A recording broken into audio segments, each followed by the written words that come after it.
Akkam jirtu jaallatamtoota furdiftoota chaanaalii keenya har'as oduuwwan gaggabaaboo guyyaa har'aa qabannee dhufnee jirra hanga dhumaatti nu waliin tura. Akkasumas oduuwwan biyya keessaaf biyya alaa yeroo gadhiifnu akka dursee isin bira ga'uuf chaanaalii kana sabiskiraayib gochuu hin dagatinaa.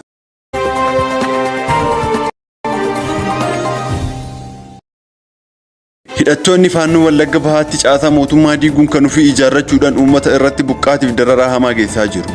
Oduuwwan biyya alaatiin ammoo Raashiyaa weerara hamaa lammaffaa jalqabdee jirti. Kanaanis lubbuu namoota hedduu galaafattee manneen hojii gamtaa Awurooppaarraanis miidhaa hammana hin jedhamne geessitee jirti.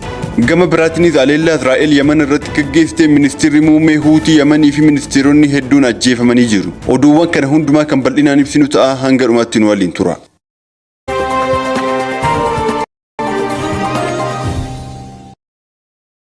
Hidhattoonni faannoo godina Wallagga Bahaa Kiraamuu gandoota garaagaraa to'achuun caasaa mootummaa diiguu isaanii jiraattonni naannichaa himan. Hidhattoonni kun gandoota kunneen keessatti caasaa mataa isaanii hundeessaa akka jiranis BBC'n gabaasee jira. Waraanni bilisummaa Oromoo ibsaa har'a baasee jeequmsa itti fufiinsa hidhattoonni faannoo mootummaan deeggaramanii fi maqaa faannoo Wallagga jedhamuun of waaman Wallagga Bahaa keessatti uummata nagaa irratti raawwatan hordofaa turreerra jedhan. Gareen harcaatuun jalqaba mootummaan hundeessee hidhachiise hanga dhiyeenyatti qaamuma milishaa bulchiinsa Abiy Ahmed ta'uun socho'aa turan jedhe. Waboon garee kana irratti tarkaanfii fudhachuuf akka jedhu ibseera.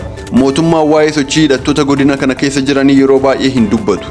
Jiraataan aanaa Kiraamuu BBC'tti dubbatan bara kana keessa gandoonni aanichaa deebi'anii akka ijaaraman taasifamus yeroo dhiyootiyaas hidhattoonni isaan finxaaliyyaa Amaaraa jedhaniin gandoota ijaaraman diigaa jiraachuu himan. Ji'a tokkoon dura ganda Siree Dooroo keessa caasaa mootummaa buqqisuun gandicha dhuunfachuu isaanii kan himan jiraattonni aanichaa ammas itti fufuun ganda Ashuu Kusaayee jedhamu to'achuu isaanii himaniiru. Jiraataan aanichaa Siree Doorootti bulchaa ganda maal jedhanii caasaa mataa isaanii diriirsaniiru. Jiraattotuma keessaa filatanii bulchiinsa yeroo uumaniirus jedhan. Gama biraatiin mootummaan hidhattoota kunneen iddaan gadhiisisuu fi gandicha to'achuuf carraaqqii taasisee akka hin jirres himan. Jiraataan aanaa Kiraamuu ganda biraa ganda Ashuu Kusaayee keessa jiraachaa turan nageenya isaaniif jecha maqaan isaanii akka hin eeramne gaafachuun taatee ganda isaaniitti raawwate himan. Gandi isaanii wiixata obboroo hidhattoota kanaan weeraramee arguu kan himan jiraattonni kun wiixata gara bariitti naannoo sa'aatii 9 hanga 10tti kan isaan dhufanii qabatan jedhan. Itti aansuunis hidhattoonni kun jiraattota gandichaa walgahii teessisuun abbaan faannoof gibira gabbare qabeenya qabu keessaa 50% kennee waggaan immoo gatii rasaasaaf meeshaa bittaa akka kennuuf dirqisiisan. Dabalataan namoota caasaa mootummaa biyya bulchu keessa jiran milishootaaf waraana bilisummaa Oromoo waliin hidhata qaban irratti tarkaanfii akka fudhatanis dhaadachuu isaanii jiraatan kun dubbatan. Yeroo ammaatti magaala aanichaa kan taate Kiraamutti baqatanii akka jiran kan himan jiraatan kun hidhattoonni ganda isaanii to'atan kaan gandootuma aanichaa kaan ammoo naannoo Amaaraa keessa walitti akka dhufan dubbatan. Gandi Ashuu Kusaayee guutumaan guututti buqqa'ee jira lafa sanas kan qabatee jiru faannoodha. Caasaan mootummaa achi deemira kan jedhan jiraatan kun walgahii booda haadha warraa fi ijoollee isaanii qabatanii gara aanaa Giddaa ayyaanatti buqqa'uu isaanii himaniiru. Jiraataan aanaa Kiraamuu inni sadaffaan BBC'n haasofsiise gandi isaanii Siree Dooroo jedhamu ji'a tokkoon dura hidhattoota kunneeniin to'atamee qe'ee isaaniitii buqqa'uu dubbatan. Faannoon yeroo darbee jalqabee magaala Siree Dooroo keessa alaabaa mataasaa dhaabbatee birrii 10,000 fi midhaan kumtaala shayyoo fiddan malee hin jiraattan jedhee uummata rakkisaa jira jedhan. Maan dhufee nu gaafatees hin jiru kan jedhan jiraatan kun hidhattoonni isaan finxaaleeyyii Amaaraa jedhaniin qe'ee isaanii irraa buqqisanii caasaa mataa isaanii diriirsuun bulchaa jiraachuu himaniiru. Yaaddoon biroo ammoo hidhattoonni kun sochii isaan gandoota amma to'atanii lala gara gandoota birootti babal'isuu danda'u jedhu bal'inaan jiraachuu jiraattonni dubbatan. Ammallee gandoonni baay'een sodaa jala jiru. Gandoonni akka Lalistuu Somboo Qilxoo Aboofaa kallattii sanaan jiran har'a dhufna boruu dhufna jedhanii doorsisaa jiraachuu jiraattonni himaniiru. Kaayyoon hidhattoota kanaa weeraraa fi babal'ina lafaa ta'uu jiraattonnii fi aangaa'onni naannichaa irra deddeebiin himaniiru.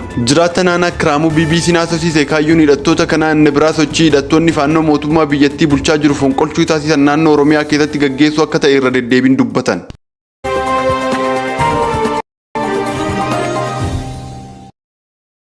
Oduuwwan keenya isattaa nutti darbuu keenyan duras namoota biroo bira akka ga'uuf like, share, subscribe gochuu hin dagatina.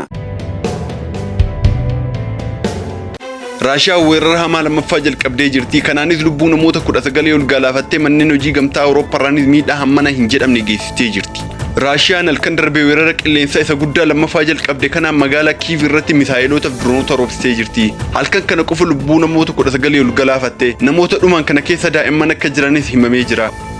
Manneen hojii gamtaa Awurooppaa fi Biriitish weerara kanaan miidhamaa turan. Sababuma kanaan biyyoonni gamtaa Awurooppaa fi Biriitish kooraa isaanii keessatti qondaalota Raashiyaa olaanaa waamsisan. Waraanni qilleensa Yuukireen akka beeksisetti Raashiyaan halkan sana meeshaa weerara qilleensaa 629 dhukaase. Isaan keessa 598 diraayiv diroonii fi 31 rookeettiidha. Miseensonni mootummaa Yuukireen weerara kana ajjeechaa hamaaf karoora cimaa gara lammiiwwan irratti taasifame jechuun balaaleffatan. Pireezidaantii Zelenskiin immoo rookeetaaf diraayiv diroonii Raashiyaan har'a gara keenyatti dhukaase kun namoota addunyaarraa wal waraansa dhaabuu fi mariin gaggeeffamu jedhanii waamaa turaniif kan deebii kennuudhaaf jechuun himan. Voondiir Leeyaan itti gaafatamtuu gamtaa Awurooppaa weerara kana daa'imman dubartiif dhiira nagaa ajjeesuu fi lammiilee sobaan sodaachisuuf jecha Raashiyaan itti fufee hojjechaa jira jechuun balaaleffachaa jiru.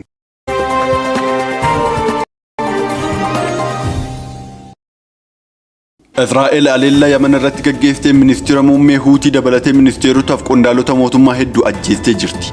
Mootummaan hidhattoota Huutii Yaman keessaa ministeerri muummee isaanii Ahmad Gaaleb aleellaa Israa'el kamisa darbe gaggeessteen ajjeefamuu isaa miidiyaalee Yaman gabaasanii jiru. Haleellaa Israa'el kamisa darbe magaalaa guddoo Yaman Sana'aa irratti xiyyeeffachuun gaggeessitee ministeerri muummee Ahmad Gaaleb dabalatee qondaalonni olaanoon biroos ajjeefamuu isaaniitiin Yaman guutumaan guutuutti gadda guddaa keessa galtee jirti. Humni waraana Israa'el kamisa darbe yeroo haleellaa qilleensa irraa gaggeessu buufata waraana naannawaa magaalaa Sana'aa irratti xiyyeeffachuu ibse malee waa'ee qondaalota mootummaa Huutii irratti xiyyeeffachuu homaa hin dubbanne ture. Hidhattoonni Yaman keessatti argaman Huutiin bara 2014 irraa kaasee magaalaa guddoo Sana'aa dabalatee Yaman gara irra caalu qabatanii bulchaa kan turan yoo ta'u, haleellaa Israa'el gaggeessite kanaan ministeera muummeetiin alatti ministeeronni biroo hedduus ajjeefamaniiru. Marsariitiin oduu Saawudii Al-Hadaad akka gabaasetti ministeera dhimma alaa, ministeera haqaa, ministeera dargaggoo fi ispoortii kan ta'an dhimma hawaasummaa hojjetaa kanneen qondaalota Huutii ajjeefaman keessaayis kanneen du'anii alatti ministeeronni biroo hedduu ammoo madaa'aniiru jedhameera. Akka gabaasa kanaatti ministeera ittaanaa kan ta'e Muhammad Ahmad Miiftaa bakka ministeera muummee ajjeefamee bu'uun itti fufas jedhameera. Ahmad Gaaleb bara 2024 irraa kaasee ministeera muummee mootummaa Huutii ture. Ajjecha qondaalota Huutii kanaa ilaalchisee Israa'el hanga ammaatti homaa hin dubbanne. Israa'elii fi Hamaas gidduutti waraanni akkuma eegaleen hidhattoonni Huutii Hamaas irra goruun Israa'elitti diroonii fi misaa'ela dhukaasuu eegalan. Dooniiwwan daldala Israa'eliif kan Israa'el waliin hidhata qaban irrattis galaana diimaa irratti haleelaa turan. Israa'el ammoo hidhattoota Huutiif deebii kennuuf magaalaa Sana'aa fi buufata Hodeedaa haleelaa turtes jedhan. Isin isaan gadhumaatti waan faana turtaniif guddaa galatooma. Akkasumas viidiyoo kana like, share, subscribe gochuun dagatina. Viidiyoo itti aanu nama walitti deebinutti nagaan tura.